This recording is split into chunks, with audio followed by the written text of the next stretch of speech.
2 massacres, 1 state, and the blood of over 350 innocent lives. Benue State, Nigeria's food basket of the nation, has become an unwilling graveyard of hundreds of innocent citizens. Lush farmland, once fertile with cassava, yam, and maize, has become a battlefield where bullets fly, homes burn, and corpses decay in open fields. The world may forget quickly, but Benue remembers, because the blood never truly dries. 2 events, decades apart, paint a painful picture of how little has changed. The Zaki-Biam massacre of 2001 and the more recent Yelewata massacre of 2025 together represent more than 350 documented deaths. Both involved mass civilian casualties, both went largely unpunished, and both are scars on Nigeria's national conscience. Fire the Yelewata massacre, June 2025. It was a quiet Saturday night on June 14, 2025, when the villagers of Yelewata, a peaceful farming community in Guma local government area of Benue State, retired to bed. They had no idea it would be their last night alive. Just after midnight, armed men, suspected to be herders, swept into the town, armed with AK-47s, machetes, and petrol bombs. What began as a rumble of motorcycles quickly turned into a coordinated assault. The attackers moved from house to house, shooting indiscriminately and setting homes ablaze. Those who tried to run were gunned down in their tracks. Elderly people, children, pregnant women, none were spared. Entire families were burned alive in their homes. Fields full of harvested crops were set on fire, and livestock was stolen or slaughtered. By sunrise, the air was thick with smoke and the stench of death. Over 150 bodies were counted by villagers and emergency responders, many charred beyond recognition. Some reports estimated the death toll might exceed 200, as many were still missing. Survivors shared horrifying accounts. One young boy, covered in ash and blood, recounted watching his parents and 2 siblings shot as they tried to flee. A mother, trembling, described hiding in a pit latrine for hours while her children's screams echoed in the distance.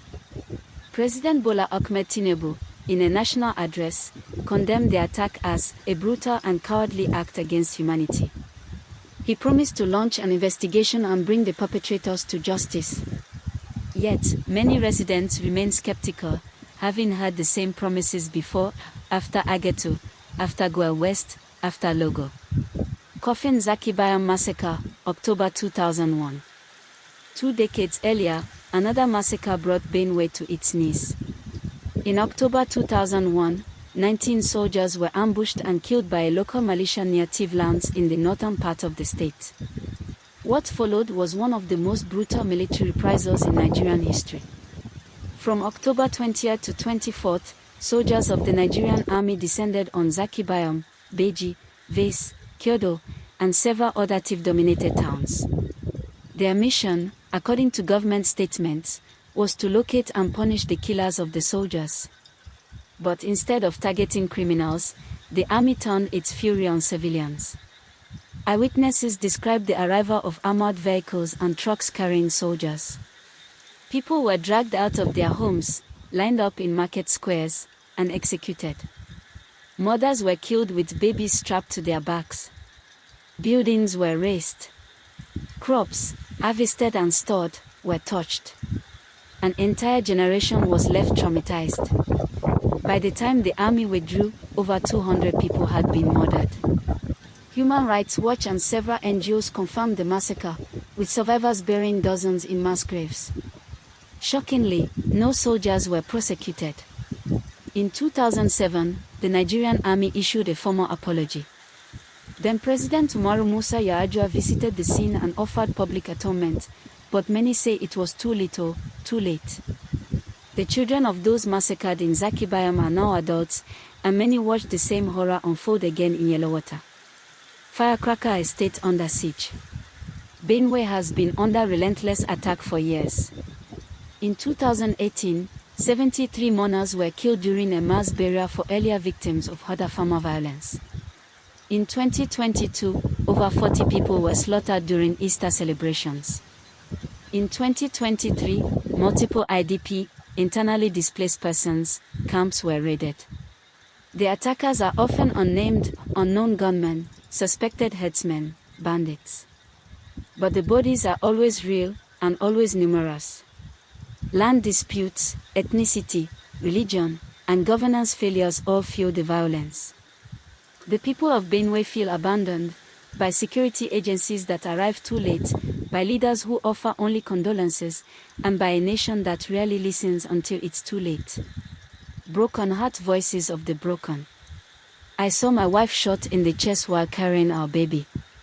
She fell, and the baby cried until he too was quiet. Uche Moses, survivor of Yelewata. They said they were looking for criminals, but they found my grandfather farming and killed him anyway. Joy Akora, whose entire family died in Zaki-Biam. We live like animals. No homes. No farms. No hope. When will this end? Elder Jonas Odu, displaced in Makodi IDP camp. Balance scale justice or just silence? Both massacres share a haunting thread, no real accountability. Despite national outrage, investigations either stall or vanish. Promised arrest never happen. And those who suffer the most remain unheard. What happened in Zaki-Biam was done by those who swore to protect. What happened in Yelewata was done while the nation watched. Both are part of a cycle that turns Benue into a slaughterhouse every few years. Doff conclusion: when will the blood stop? The people of Benue are tired of mourning. Tired of bearing children. Tired of promises. They cry out not for pity, but for peace. For justice. For the right to farm, sleep, and worship without fear. The world may forget the names, Zaki-Biam, Yelewata, but Benue never will. And until justice is done, the ghosts will continue to cry in the night.